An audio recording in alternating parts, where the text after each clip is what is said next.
My name is Rion Naus. I'm a stewardship ambassador. I'm a certified public health educator. I'm a dad, and I own and operate We Grow With LLC. Good. I've been around compost my entire life on a garden scale. Okay. So last night we were talking, you brought up silage. Mm-hmm. And I've heard this before. I'm talking there with some coal masters. James Graham say on his podcast. They brought up the part of using silage as a silage compost tea as a soil inoculant. Yeah. Weed control. Yeah. So what's the methodology of that? Well, silage is fermented. So at that point, we're dealing with the fermenters. Right. Which just so happens to be the same or similar biology as sourdough bread, sauerkraut, kimchi, because that's the biology that ferments, which is why it's silage. Right. Okay. So an extract of that's just washing all that biology off. Mm-hmm. Plus, because of what it is, there's also going to be some cellulose and some other fulvic acids and humics from the material. On a physical level, that the bacillus are bar-shaped, like a line. Okay. And when this, most people don't get into this part, they just get into what it is versus how it is. Right. Okay. So when you have a bar and it's moving through the soil, it's squishing this side, squishing this side, squishing this side, squishing that side. That function is creating a micropore space. Understandable. That's capillary action. Those tiniest little pore spaces to have pressure and, things be able to move through. That movement is then mirrored in other biology. So that single-celled bacteria then translates into a nematode. Kind of looks then like a little worm, turns into a big worm. And then you go, well, a snake's not a worm, but form and function's very similar. Right? Still mushing and pushing as it goes through. Now, sure. With sourdough bread, we now see another mechanism that the same biology produces. Okay. The loft layer gas bubble inside sourdough bread is from the off-gassing of that biology.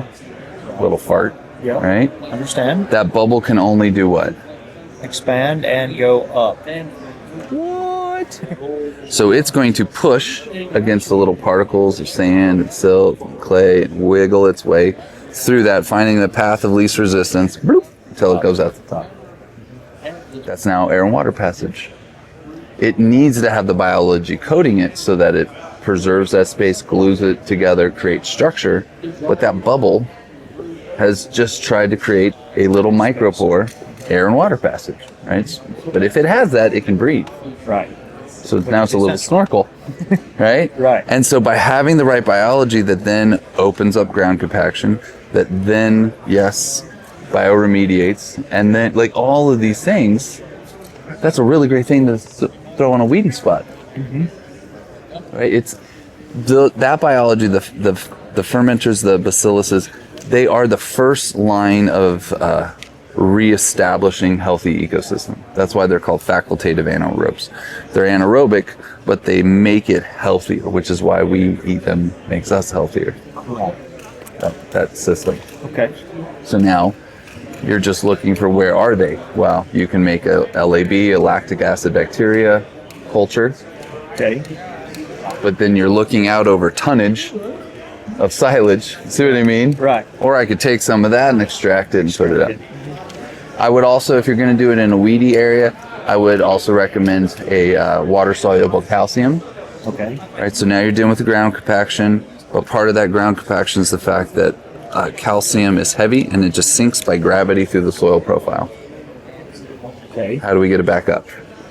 Got to get a plant to root down to get it. That's the nutrient cycle, right? Yep. Right. And so now we have access to that calcium, but in a weedy spot we don't. So by putting some water-soluble calcium in it, and that can be really easy. That could be like apple cider vinegar mixed with eggshells. The calcium that's in there now becomes in solution. It's like a 1 to 100 dilution ratio, maybe 1 to 1,000, depends. But since it's a weedy area, I'd go a little heavier, so 1 to 100. 1 to 100. right? Right. So you make a gallon of it, that goes into 100 gallons of water, and then you would put so many gallons into your tank. Because that's a dilution ratio, and then it's application. So, Both of those are now things that you can easily make or already have. And with several people here, we've actually taken total nutrient digestion tests and then taken that same vinegar and put it right onto the rock. Bubbles and fizzes and everything, right? right. But then at that point, the liquid is now solubilized mineral profile. Yes. If it's Understand. super heavy, calcium, Yeah. right. Now it's available. So for a very small input cost, you now have a product you can implement that's already your soil, and it just makes that nutrition available. Okay, yeah, I'm understanding the process now. So in building a compost, thinking about my own farm now, in building a compost, how do I know that my compost is worth something? Like, how do I know that I'm building a complete compost and not a half-baked or a wannabe or a partially Or it went sour and bad. And Right. That's what that tool is. That's what that tool is. And that was part of my question there. So the observation tools helps us see. That's all that means, right? And you can see, just like we have, bloop, one drop, we look at it, this compost, this is that then becomes reflective of the whole, at which point we go, look, we've got this nutrition, we've got this biology, we've got the protozoa that are eating the bacteria. Like if we have nothing that eats the bacteria, then we don't have any access to the nutrition in the bacteria. So you need the predators to eat the prey. Yes. Yeah. Yes. And so we can see it. Like Yeah. there, look, it just swam past. That's makes it easier. Now value for most farmers would be like, how do I then translate it to input cost? Right. At that point, you send it off for a PLFA or a Haney test, and then it tells you what the soluble nutrition is. Yes. And then you go, look at all my organic nitrogen. Now I don't have to put on as much synthetic nitrogen. Right? So there's a value component. Or look at all my available, or look at how many, like in my total nutrient digestion test, look at all the phosphorus I have bound up in my soil.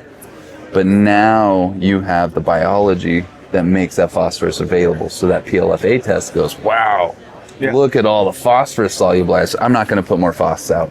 I'm going to access what I've already invested into the land. So that leads to another question I have. So I've been trying to get more carbon in my soil, rejuvenate the carbon cycle. Right. So I've taken over a bunch of ground that some of it has been done, some of it has been farmed very conventionally. And my question is, so last year I went in... Just gonna look at something real fast. Keep going. So last year I went in and I used 32%.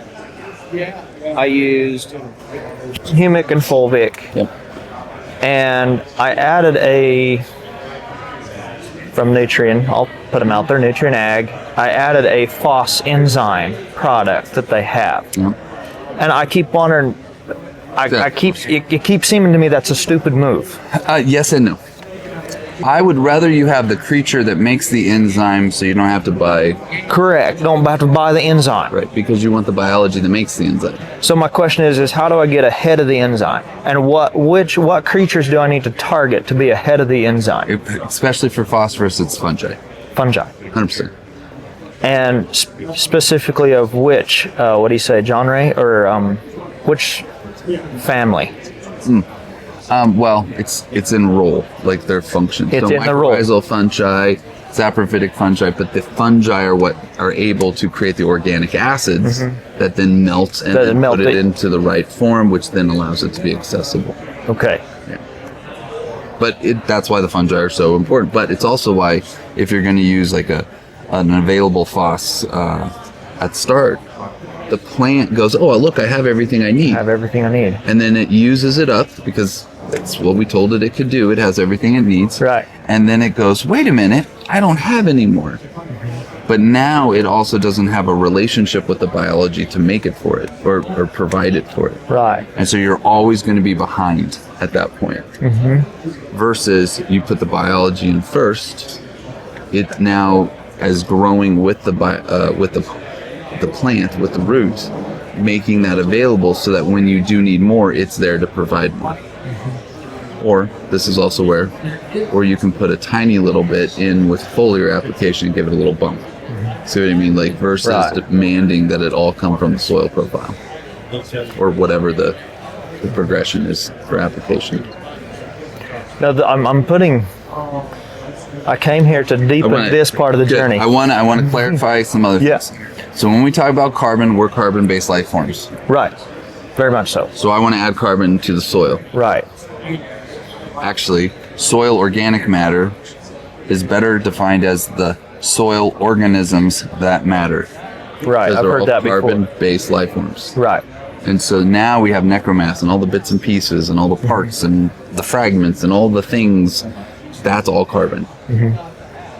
So if you want to build carbon, you want to put the biology back that as it grows is literally building more and more carbon into that system. Right. Which is back to the fungi. Back to the fungi. So this has been my practice for 2 years, and I this is part of a dive deeper. Okay, I've dabbled in it, now I need to swim in it. So on my dry land, I've been running 2 weeks ahead of the planter. I've been running 7 inches over with Fed and Happy Worm Pea. If you're already using their products, they have value added where they put my biology in with their worm cast. It's your biology. The foundational fungi. Okay, I didn't know whose they were putting in. Yeah. No, it's good. Okay. And the deal is I want to work with guys like Dan because I need all the products to be better. Right. And then that only is able to happen when you have time. Right. And so by working with him, now we have time so that you get more benefits, right? Or you could just bought his and bought mine and put them together, but then now it's sitting out for a week versus months, right? That time is what helps those populations grow, what helps build those connections. Okay. I'm piecing this together better. Yeah. So I've been running that. It's good stuff. With humic and fulvic with 32%, 7 inches over about 2 weeks prior to planting. Okay. Then I've been coming in and I've been adding biology to my seed in a dry form. Okay. So I've been curious now, do I keep adding the biology to the seed or do I need to move the biology to my pre-pass and add sugar or molasses? To the seed? No, to the liquid bundle with nitrogen and so I always put biology out because water's the carrier. Right. If I'm going to spray, put the prey in there, right? Yeah. Spray and pray, like both together. Yeah. When you're going to use a synthetic, you want to buffer it. That's where you put in your humics and stuff. Right. Or even sacrifice and be like, okay, we're going to put this biology in first. It buffers, and then we're going to put more in because now that's protected from how aggressive the synthetic nitrogen is in that situation. So those are both options. The pre-planting, right, gives you an opportunity to kind of set the stage, prime the pump. Right. It's cool. And then you put the same biology on your seed so they know how to talk to the environment that they're going into. There's less transition shock at that point. Well, that's what I was wondering. So 7 inches over, are we talking if I got my biology right, if I got my mix right the first time to where my biology is still alive? Are we talking in days? Are we talking in weeks? To make the connection? Yeah. Hours, some of it. Hours, some of it. That's interesting. Especially with soil moisture and temperature, it could be hours. And then that's where it's on the seed, it's in furrow, the seed cracks, it starts to send out roots, it's sending signals out immediately. Those signals are saying, hey, who's here? So I call it roll call. Okay. Because roll is a reference of who's here. Who's here, yes. But also the role they fulfill in that function. Correct. Right? Yep. And so now it's like, hey, if we were doing roll call here, it'd be like, hey, this is who's here. But now I want to know how many plumbers do we have? How many engineers do we have? How many carpenters do we have? So you could split it up into function groups. And that's how the genomics test look. Okay. Yes. Look at all your phosphorus solubilizers. Look at all your sulfur metabolizers. Look at, you see what I mean? Those are functions that it does. Genomics is on my list. Yeah. But but it's good to know that we have a whole bunch of nitrogen fixers. Right. That's a role, right?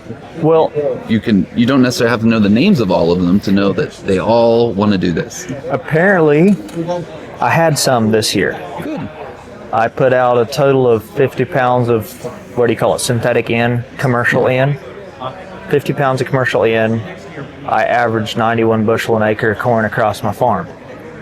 Well, I have something working, Yes. but I want to know, can I increase it? Yes. And I'm not near there yet on my soil health. That's how you increase it, though. So ground compaction. That's another topic I had for you. If it can't breathe, it's dead. Right. That's Right. exactly that point. Now that doesn't mean this plant's going to die, but it's like as the soil, it's not respiring, it's not breathing. Right. And different plants can deal with different compactions because that's how we deal with different compactions. Like Right. a thistle can bust up 300 pounds per square inch, go through concrete, type of thing. Thistles will go through anything. Sometimes I actually have clients though that it hard L's like, wow, that is how hard it is, like 4 inches below the surface. It's harder. You can't even go through that. I haven't went and dug thistles. You'll be shocked on like some of the hard L's. That I'm going to add that to my digging list. Yeah. Well, if you get to pick out, you got to earn it. So I have been running controlled traffic, Good. which is terrible for where the controlled traffic's at. Of course, but that's where it's at. Man, in between, it's... Do you run animal integration? I do not. Okay. Because there's benefits and, Scared due to past results. because the system's so fragile and they abused it before, or because you had to deal with all the animals? Number one, I was dealing with the animals, which I love animals. Okay. That's not the problem. The problem was in the system we were running them in, we always felt like we lost every dollar in crop that we made in cattle. Okay. Due to compaction, due to yield loss, due to late planting, because we were calving out cows in corn stalks, finally turning them out, and then coming back and trying to plant corn later in the season, and it was dragging. Now, I know we didn't have cover involved. We did not have all the beneficial bacteria and fungi involved. Right. We did not have some of these practices involved.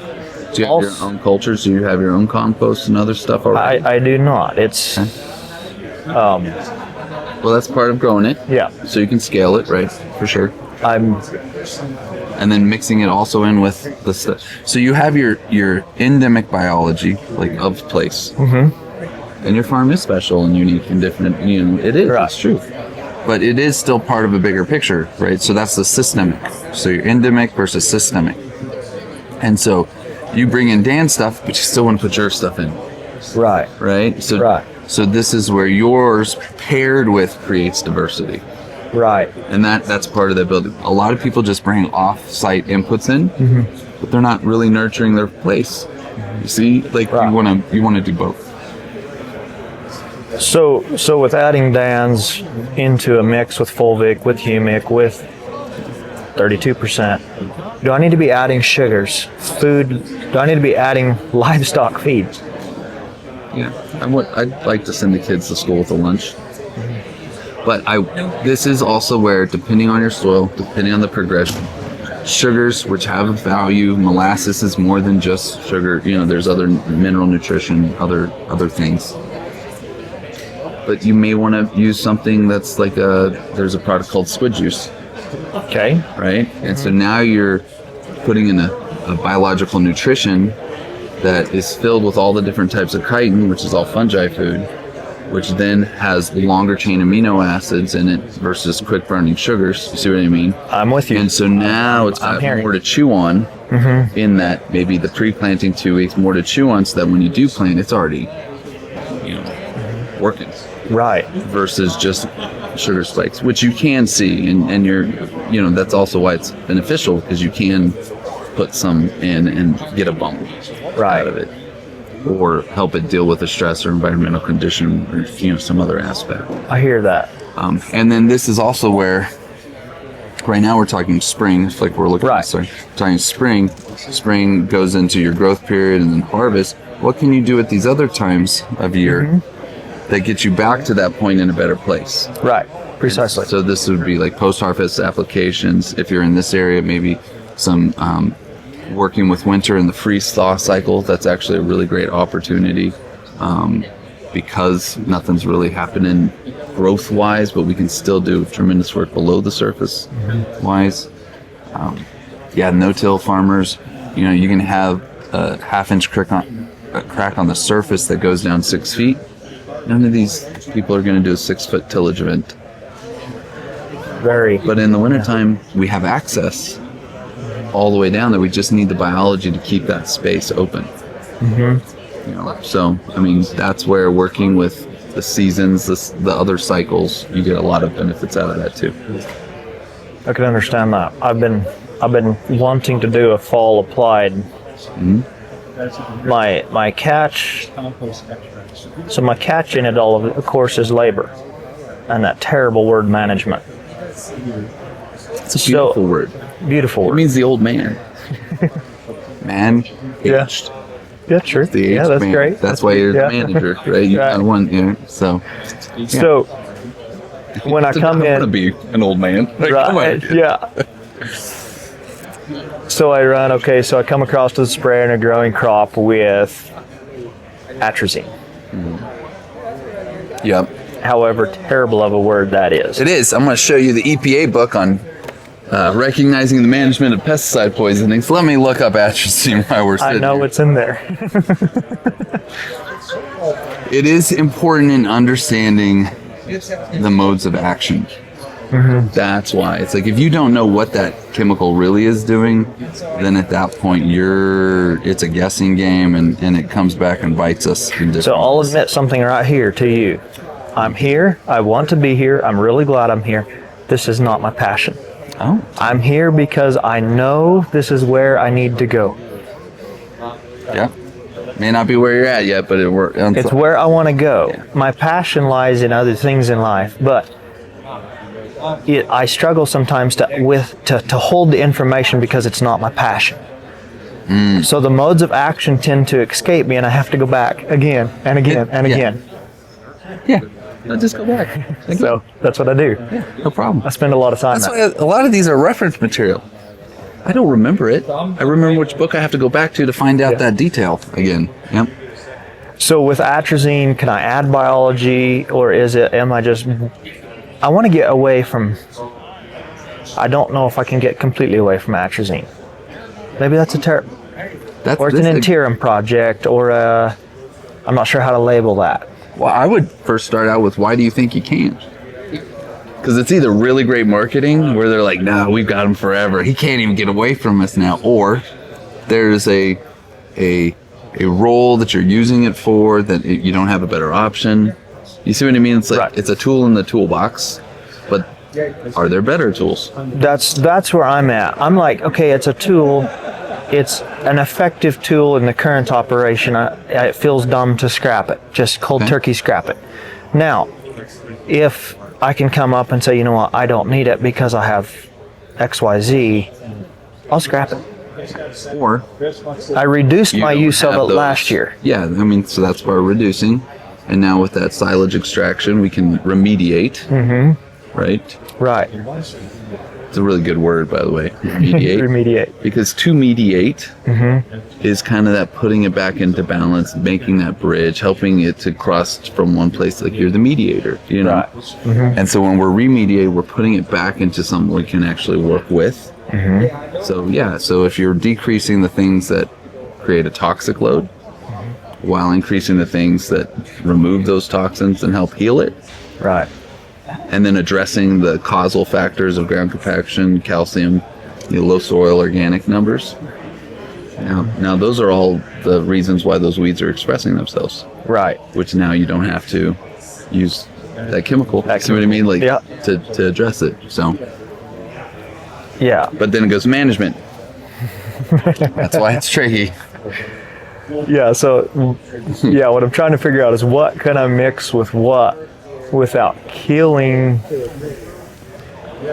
my bacteria. Is it fungi? Fungi?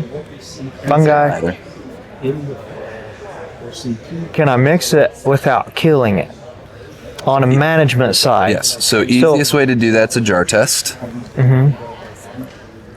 And go look at it all died. So, Or, hey, actually everything looks to be doing okay. I had another question for you on that. Yeah. How far up the scale do I have to go to know that I have a microscope that is good enough to do this? At the minimum, you need something that will do 400 magnification. Do 400 Which magnification. most will. Most because will. that is what it takes to see. Can they do it clearly? Yeah, that's different for quality on, other things. I've done optics in hunting Yeah. for a long time. All right. See, okay. See, and at that point, that's why I have spent so much on binoculars. I want that clarity. I want that mechanism that makes it even easier. This setup, yes, it is more cost. Like, it's more expensive than most people would interact with. Yeah, because I want a real tool. Right. Like, I don't want the thing that the people don't use because it doesn't work. Yes. I need the tool that I can travel all over the country with, that I can set up, that TSA can beat up. I literally have some tools to fix stuff after, it goes through across country and dropped out of the conveyor belt. I've seen it too. It's horrible to watch. Yeah, you're sitting on a plane, you're like, that's my red bag. Oh, that's going to hurt. Yeah. We're going to have to look at that when we get off the plane.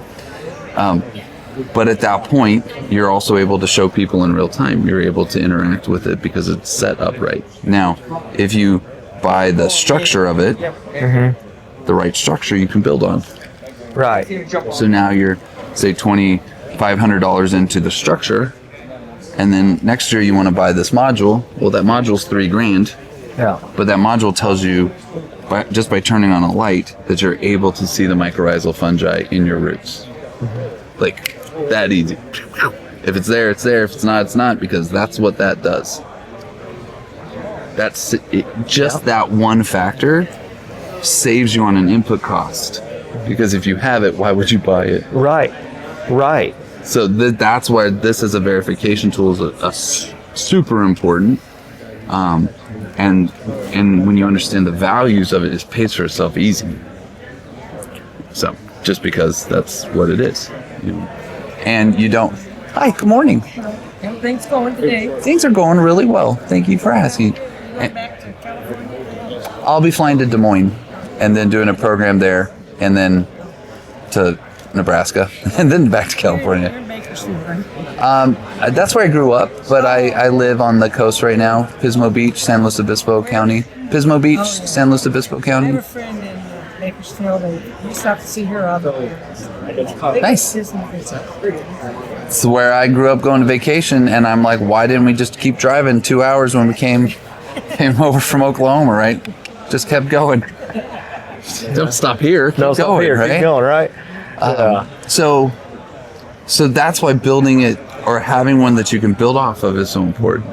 You at the minimum, you don't want anything that takes your opportunity to see away, because it's an observation tool. You want to be able to see. Right. And so that's why this is a trinocular, Okay. because this would be a bi. Yeah, I seen you block that, and it's like still there, so it's not getting off that No, prism. it goes straight up through here. I blocked this because the light glare that can come in. But that means I can still look. And when we look through actual eyepieces, our field of view, our ability to see, is so much better than what gets translated through technology. Right. Like, the view through it is always better, but this becomes convenient. So now I can sit and just wiggle my fingers and move that little extra sketch of a table around, and I can watch something on a big screen TV with a whole bunch of people sitting, and we're all seeing it at the same time. Right. And that versus, hey, look, and then it's moved, and then you try to look and it's not there, and then you're not sure what you're looking Done at. that in school. That's why people are like, this is not effective. Yeah. It's not because the tool isn't, it's because how it was taught. Or my favorite's when, the 6th grade biology teacher says, don't touch it, you'll break it. Guess what? We then don't touch it. Yeah. you want you want to leave it out on the counter. You want to have it by the desk so that it makes it super easy. You can look at something in seconds versus you put it away. Now it's in a closet. You're not going to use it. It doesn't get used. You want to, but it's going to take some time to set it all up. You see what I mean? Like, Right. no, it's a tool. You want it to be at hand. So, yeah. And then I have a stereoscope as well, which is the kind of middle ground between the microbes and us macros. Mm-hmm. And so it's super easy. I think most people should have a microscope, but I think everybody should have a stereoscope. Stereoscope. And stereo is like 3D. 3D. Stereo surround sound. Yeah. So that's what stereo represents. And so there's no slides, there's no drops, there's no mix. It's literally you put the root underneath it and you can see everything and how the rhizosheath is shaped. You can see the fungi bridging. This allows us to peel all that off, squish it between glass. The other one just allows it to be what's called in situ, or actually in place. Great tool, fraction of the price, different technology. Right.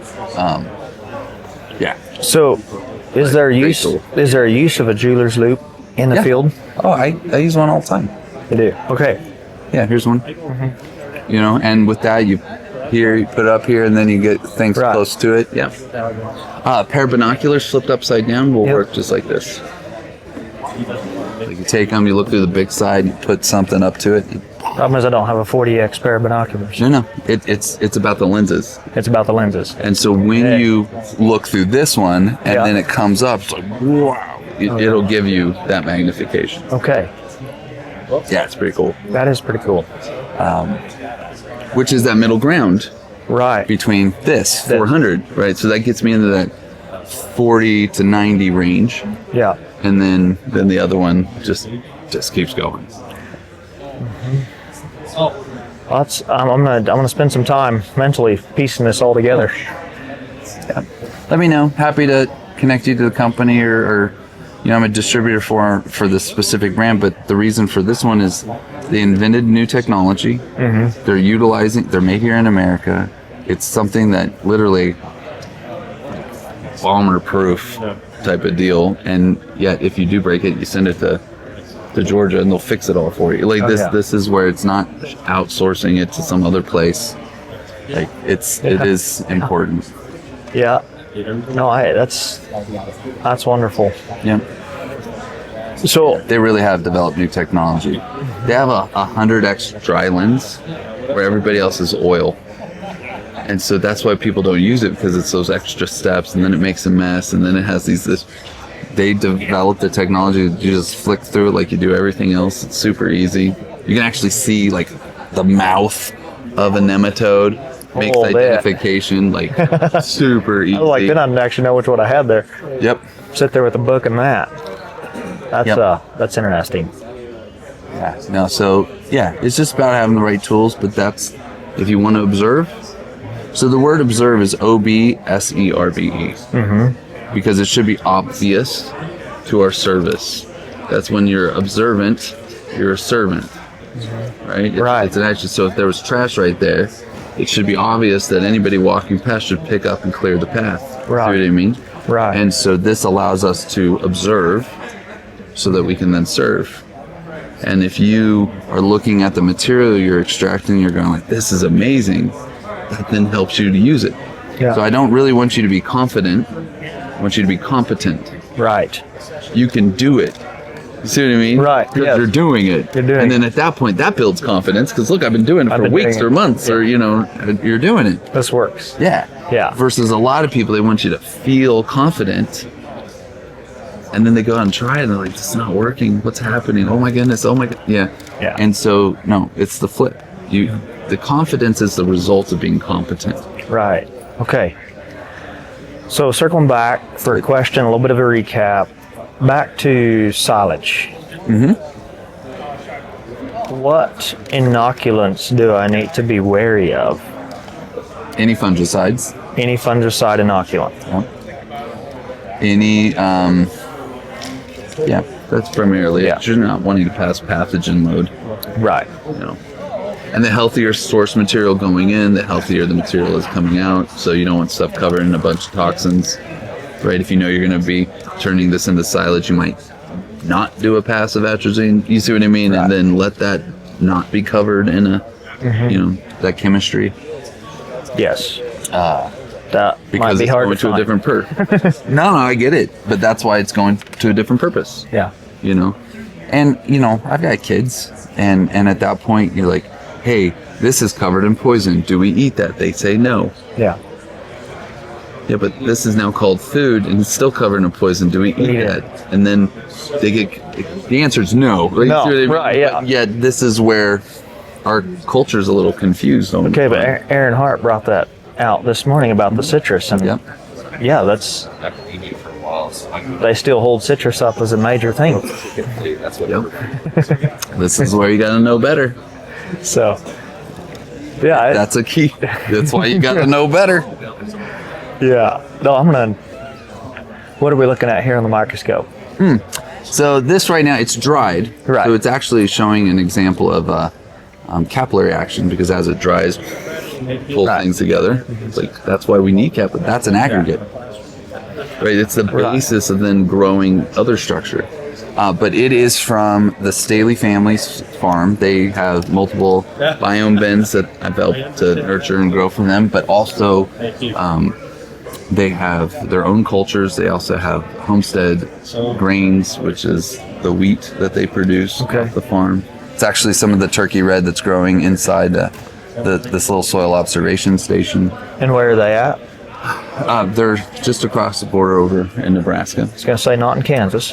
No, they're Stratton area. Yeah. That area? We still have that enriched rule. So this is where, when we do understand the biology, when we do interact with it, then nature's allowed to work on our behalf. Yeah. And labor is a huge issue, but in any given year, it's 24 hours a day, 7 days a week, and 52 weeks in a year. Well, that math equals 8,760 labor hours. Yes. Yes.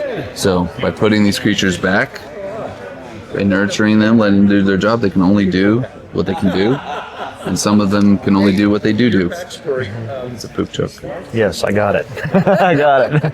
That's where some of them are beneficial. That's right. Yeah. And then at that point, you're working within those seasons and cycles to nurture that. So biome bin? Yeah, Biome Bin is a modified Johnson stew that deals with all the messes and brings a lot more benefits. I like, Jay Young was running around here a second ago. I have cleaned up more messes from people's attempts at making their own Johnson stews, at which point the messes are what take away the momentum. Right. No, we need to have a better system. We need to have better tools. And so the Biome Bin allows you twice the volume of material being processed for the same footprint. It allows for a mineral component which does not exist in the other. It allows for separation of the O horizon from the liquid component, so it decreases the chances of rot. Like, you don't want the organic material just sitting, because then it's a different decomposition. Right. Allows for a quicker reset, right? Which is a huge factor. It's like, how long it's going to take to get this going again. Right. Quicker reset. And then because of how it's constructed, you're able to pull off the liquid out of the bottom and use that anytime you want as an effluent. It can be mixed into your tank and it's, used. And then the top material can be extracted and utilized as well. So you get more uses, more often, and quicker. Where do I find it? I make them. You make them. Yeah, I sell the kits, or you can take a class and be part of that. And if you're not far from the Staley's, they've got one out there. Okay, I'm in Southwest Kansas. Okay, Yeah. Southwest. Yeah. John Nicewanger, north of you, then. He has one. Okay. Like, we've set it up. It's a good system. And then, I call it forklift scale. Yeah. Right? So once you're done moving stuff by hand, then you use other tools, and then so that becomes the next scale. Yeah. And then from that, it goes to windrows, because you don't need 50 of these things everywhere. You need the biology, and then you can scale up. from there. I need the biology. I need the extracts. Right. Once you go to windrows, and you're into loader territory.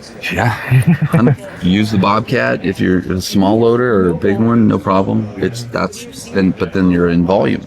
Right. And now because you have volume, you have plenty that you can extract to make a liquid. But then that volume allows you to then broadcast with a manure spreader. Right. Right. So then you could mix that and then broadcast and get better coverage. So the bioreactor, what did you, I'm trying to think of his name right now. Jay, is that his name? Jay Young, but John has one. John has one. Jay taught me a lot of messes to clean up. He's got videos all about it. Like, Yeah. I mean, like this is where it's like, here we are, look at peat all over the place. Yeah. It's all like, yeah, but that's the water soluble nutrition. That's all gone. See, you wanted it in there. Yeah. But now we overwater. Well, the overwater then creates an anaerobic environment. Right. So now it's not like layers upon like little problems that not having the right system. Right. I never have to worry about that because it's built right. It's built right. I'm gonna have to look that up. Yeah. I'm very interested. It's good. It's a good setup. I say it maxes out with 3 of them because once you have 3, you're now dealing with over 1,500 pounds of material. Right. That's what you then extract and put into a windrow of material. See what I mean? So now you've got tonnage, lots of tonnage, you know. So at 3 of them at 1,500 pounds.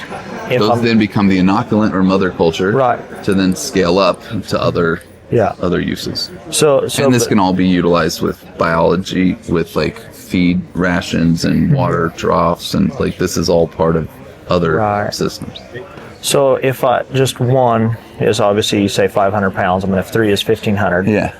That's what it usually averages out. If I want extract out of it, like what's the time frame? What's the liquid that comes out of the base, you can start utilizing it a few weeks after it goes through its thermophilic cycle. Yep.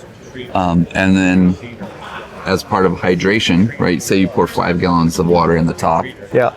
As part of hydration, maybe only 3 gallons comes out at the bottom. Right. And it's not even the same water because it's osmotic pressure that changes. And so now that 3 gallons can be utilized. See what I mean? Can I put that 3 gallons on 10 acres or 500 acres? You could do either. Now it's up to you and your dilution ratio. Right. Standard 1 to 10 dilution ratio on something. Now we've got 30 gallons. Hey, with that 30 gallons, going to put a few other that'd be a great use of that molasses too, kind of put the biology with some easy nutrition out there. It's going to supplement what's already going on in the field. Nice. Very little cost, lots of options. That's what I'm looking for. Yep. I also know that if I could scale up, I'd probably have people who would buy extract. Yes, I will say this. But that's the process. Yes. Well, it is, but it's also a process up here. When you are working with nature, you can grow it, scale it, this and that, everything, use all of it for your farm. It's a different relationship than going, how much do I charge you per pound? Right. And now we see that windrow of material instead of the potential, the opportunity, this is how much biology is going on. This is what my land is. Now we see it as, well, now I've got $100,000 worth of material there. Right. And then we go, oh, but my pocketbook would really like $100,000 of material in it. And so that shifts that relationship of even how we see that material, how we use that material. You want it all, that value, to be in your land. Right. And through that, health and restoration and regeneration, then through excess, you can help others. But you're not at that point yet. You're still in your own growth journey, restoration. Right. And so there's a lot of people that as soon as they go, oh, I can do this, then they shift gears and want to become a biological company. I don't want to become a biological company. Good. But I do. You should still be able to make things that has quite high enough quality that other people would want to pay for. Some of the neighbors I network with, they're like, well, this is an option. Yeah. Barter trade, man. Yeah. Do it. Work at all the angles. But that's why I stopped just a little bit, because as soon as we go, oh, cool, then now we're thinking money. Yeah. versus momentum. So what about water, the water in, Yeah. water quality? It should always be the highest quality as possible. Right. So appropriate pH, reduction of dissolved solids. If you have RO water, then it's at least a clean slate. If you can structure the water, then at least it's got, some other benefits going to it.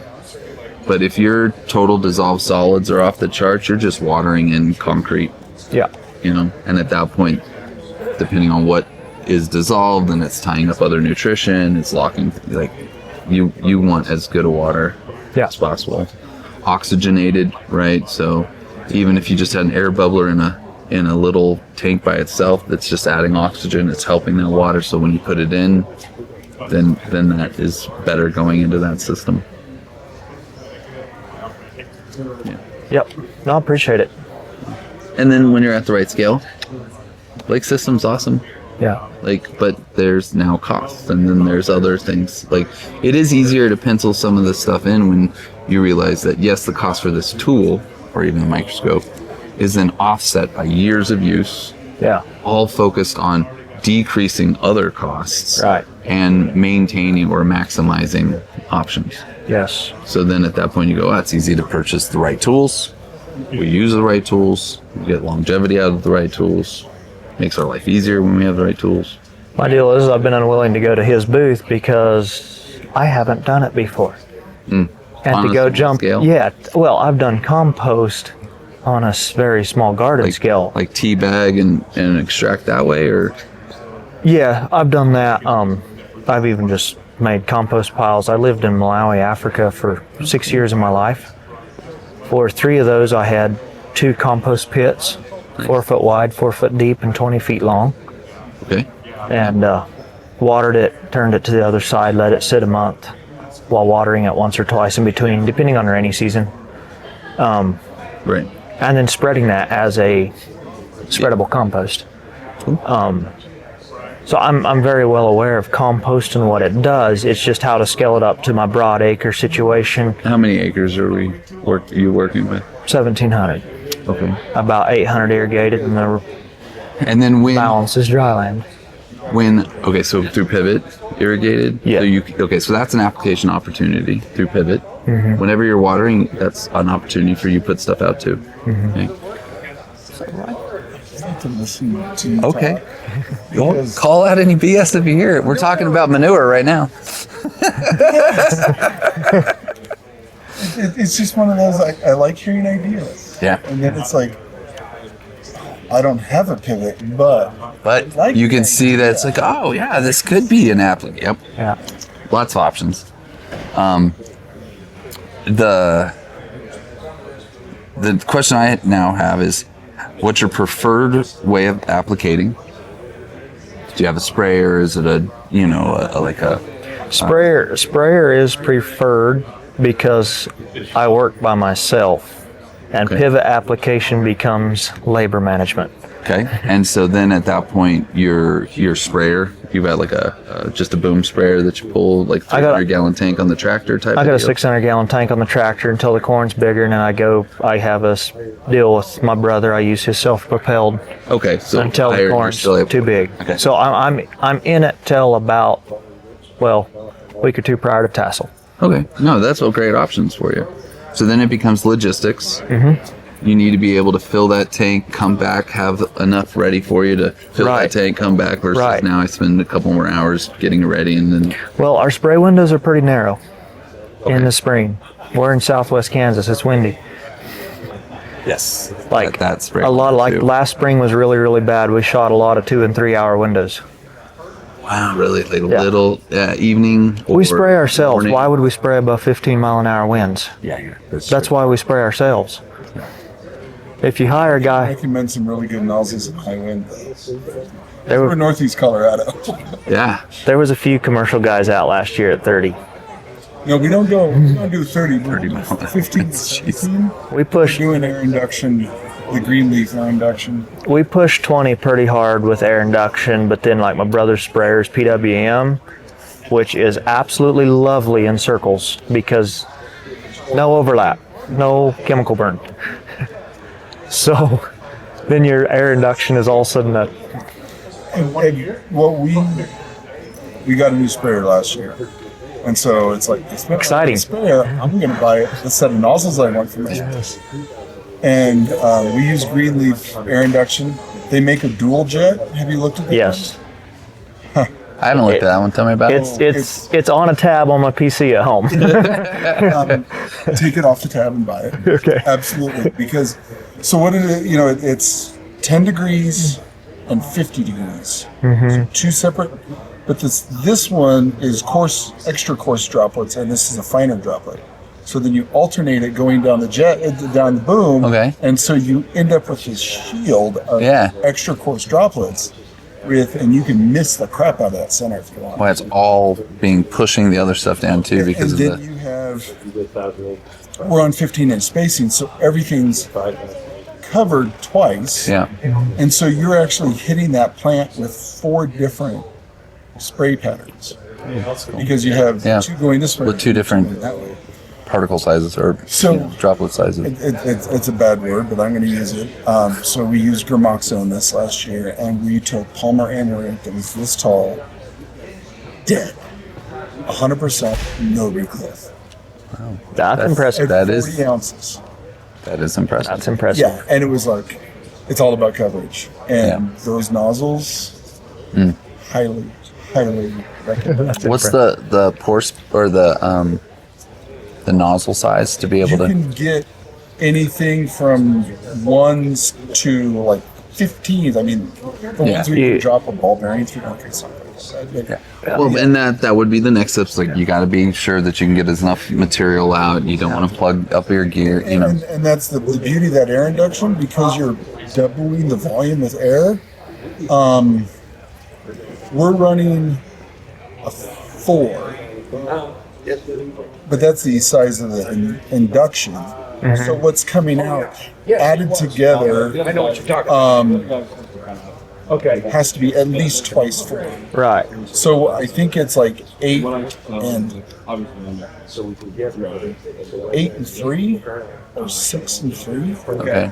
So I mean, but it's big enough because of that. You don't run screens in your nozzles. Right. So, But it would pre-screen to like 50 mesh at least. Yeah. I think because our boom screens, I think, are either 50s or 70s. Yeah. And so you catch it all in the boom screen, and Yeah. Cool. I'm gonna go look them over some more. Close that tab. Yeah. It is. I mean, they're twice as much as normal nozzles, but they're 2 nozzles. They do So twice as it much. Yeah. makes sense. Yeah.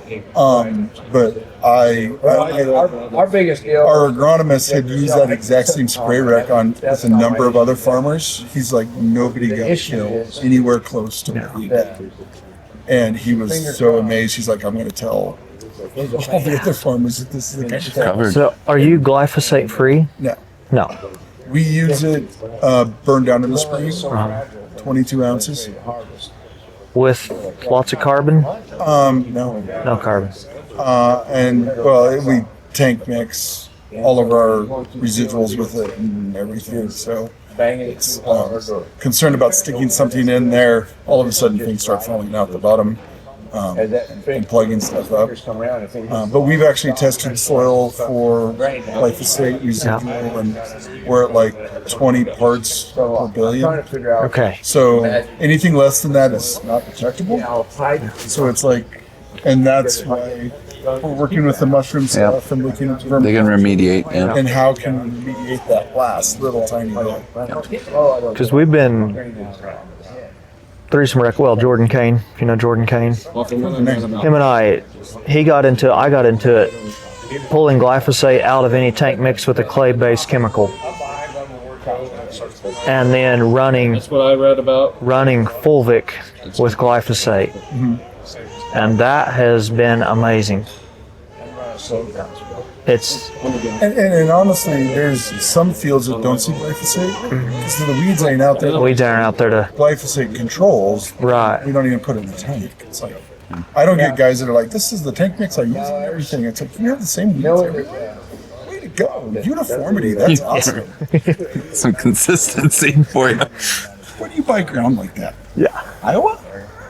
You know. Southwest Kansas, when it's had way too many nitrates for the past 50 years. Yeah. But yeah, no, those nozzles. That's And they have two different ones, and they don't tell you this. This happens to be we used to sell the nozzles for them, so we know the guy at the company that asks the questions to. And they have one, and it's dash.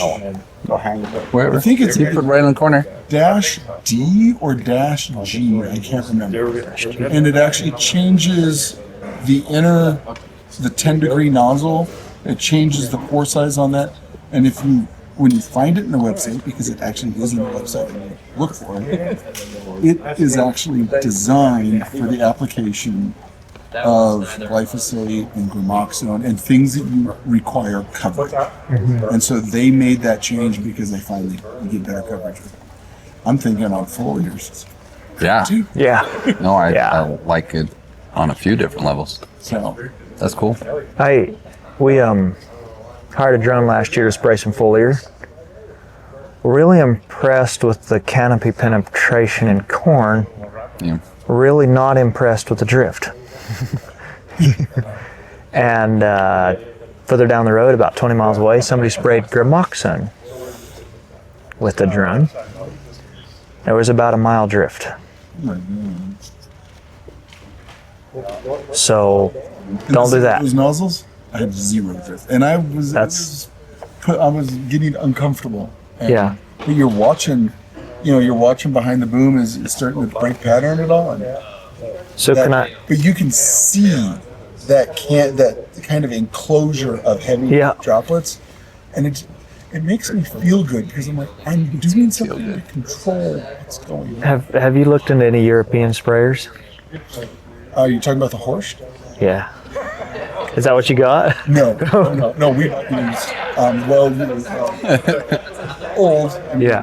But it's at least I now have a self-propelled, and we are then updating it with different spray controllers and everything. So we're going to be running variable rates. We can do variable rate foliars, different soil types, soil zones, and all that Have stuff. you looked at the air booms?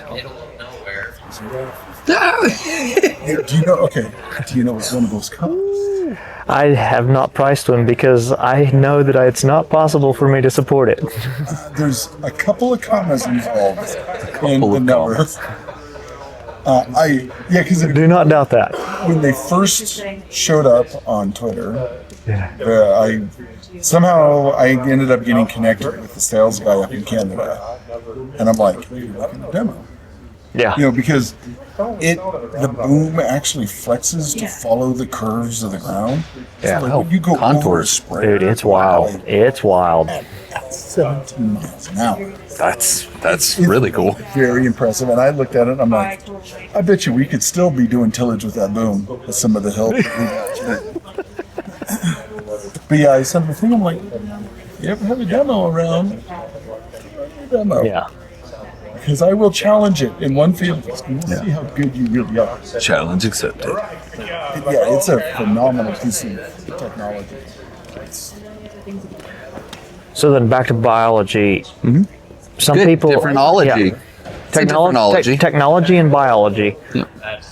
What pressures, pumps, nozzles kill? Excellent question. Okay. It all can, Right. which is why now it's about minimizing. Right. Okay. And so even if there is a reality of you win some, you lose some. So even if you start out with 100, everything from that is like, well, now it's 95, now it's 90, now it's 80. See what I mean? And so those are where you have to be comfortable with. This is also why this tool helps you see. Right. Right. Right. The bits and pieces of the biology is still going to be eaten and consumed and interacted with by the stuff that survives. It is lunchtime, just to let you know. Thank you. Hey, we should go eat. Yes. All right. We can keep talking, but we should go eat. My name is Rion Naus. I'm a stewardship ambassador. I'm a certified public health educator. I'm a dad, and I own and operate We Grow With LLC. We Grow With helps people to differentiate between fertilizer and fertility. We use products and services. We equip people with the observation tools they need, as well as the products that make their jobs easier, allowing them to turn dead dirt into living land at any scale.